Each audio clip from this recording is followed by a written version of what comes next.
नमस्कार दोस्तों, कैसे हैं आप सब। आशा करते हैं आप सब बढ़िया होंगे। दोस्तों, दिल्ली की मुख्यमंत्री अभी हाल ही में ये चेहरा आपने देखा होगा, रेखा गुप्ता जी का।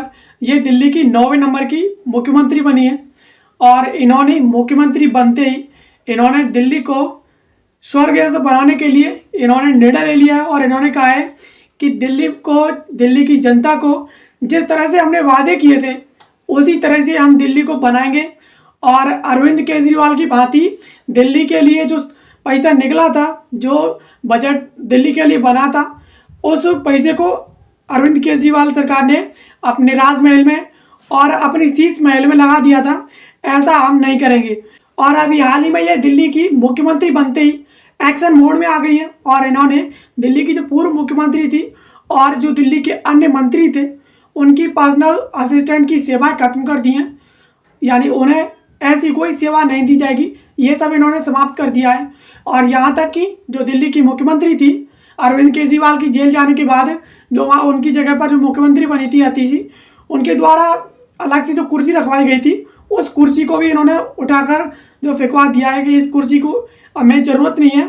और इन्होंने अभी हाल ही में दिल्ली के विकास के लिए कई सारे फैसले लिए हैं, जो कि आज के इस वीडियो में हम समझने वाले हैं। खबर की बात करें तो खबर है दिल्ली की सीएम बनते ही रेखा गुप्ता ने लिया बड़ा फैसला। राज्य में पूर्व मुख्यमंत्री और मंत्रियों के पर्सनल असिस्टेंट की सेवाएं खत्म की। यानी ये जो सब सेवाएं दिल्ली के पूर्व मुख्यमंत्री और मंत्रियों को मिलती थी वो सभी सेवाएं इन्होंने खत्म कर दी हैं। और ये खबर है जिसके चलते ये टॉपिक चर्चा में आया है।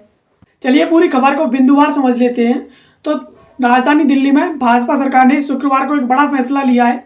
नई दिल्ली सरकार ने पूर्व मुख्यमंत्री अतिशी और मंत्रियों के व्यक्तिगत स्टाफ की सेवाएं खत्म कर दी हैं। और इतना ही नहीं, पूर्व सरकारों ने जिन अधिकारियों और कर्मचारियों को दूसरी जगह नियुक्त किया था, अब उनको तुरंत अपने मूल विभागों में वापस आने का आदेश दिया गया है।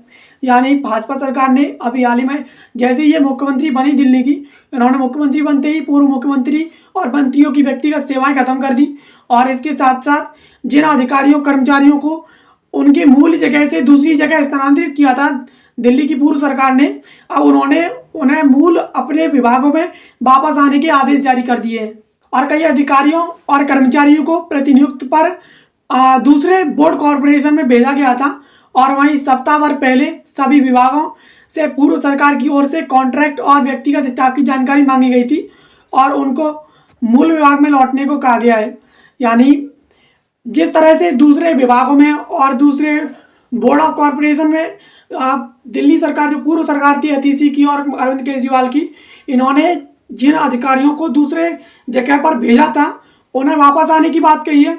और पूर्व सरकार ने दिल्ली की पूर्व सरकार ने जिस तरह से व्यक्तिगत स्टाफ की जानकारी मांगी थी उन सभी को अपने मूल विभाग में लौटने की बात कही है। अभी हाल ही में दिल्ली की नई मुख्यमंत्री ने रामलीला मैदान में ली थी सीएम पद की शपथ।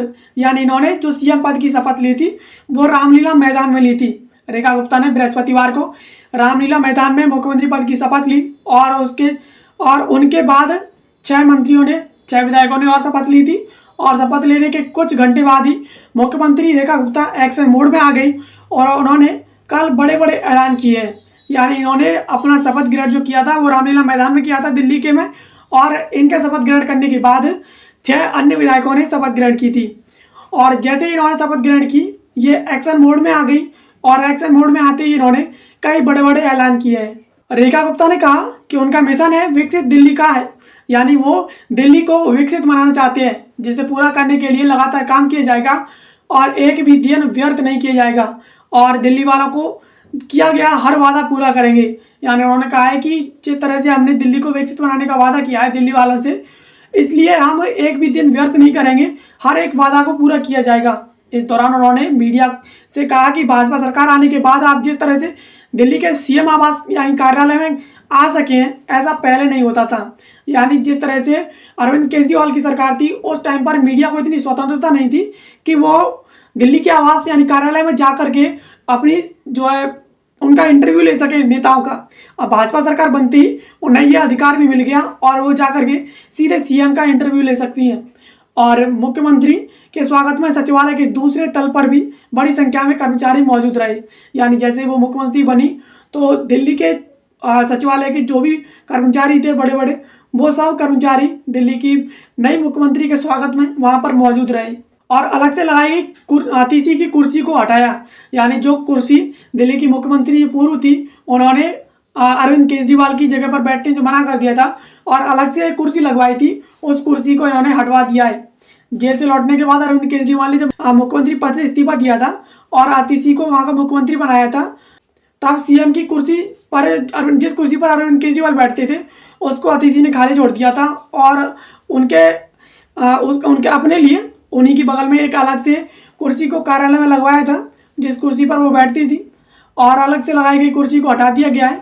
सीएम की जिस कुर्सी पर केजरीवाल बैठते थे उस कुर्सी को दिल्ली की नई मुख्यमंत्री ने यानी रेखा गुप्ता ने ग्रहण किया है। यानी जो अलग से कुर्सी लगाई थी उस कुर्सी को हटाते हुए जिस कुर्सी पर अरविंद केजरीवाल बैठते थे उसी कुर्सी पर रेखा गुप्ता अब बैठेंगी और सादगी से संभाला अपना कार्यभार यानी प्रभार। और लंबे समय बाद नई सरकार के आने पर सचिवालय में ना तो अतिरिक्त रोशनी की व्यवस्था की गई और ना ही सचिवालय को फूलों से सजाया गया। यानी जैसी नई सरकार बनी तो नई सरकार आने पर सचिवालय में ना तो कोई अतिरिक्त रोशनी की गई और ना ही फूलों से सजाया गया।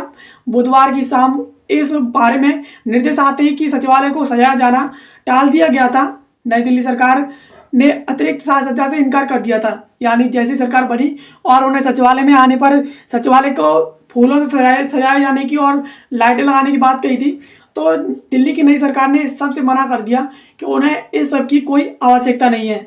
और मुख्यमंत्री रेखा गुप्ता ने बृहस्पतिवार को सचिवालय में अपना पदभार संभाला है और इस दौरान कैबिनेट मंत्रियों के अलावा वीरेंद्र सचदेवा और बैजयंत जय पांडा, हर्ष मल्होत्रा और बांसुरी स्वराज, योगेंद्र चंदोलिया, रामवीर सिंह बिधूड़ी, ये सभी मंत्री थे जो वहाँ पर उपस्थित रहे थे।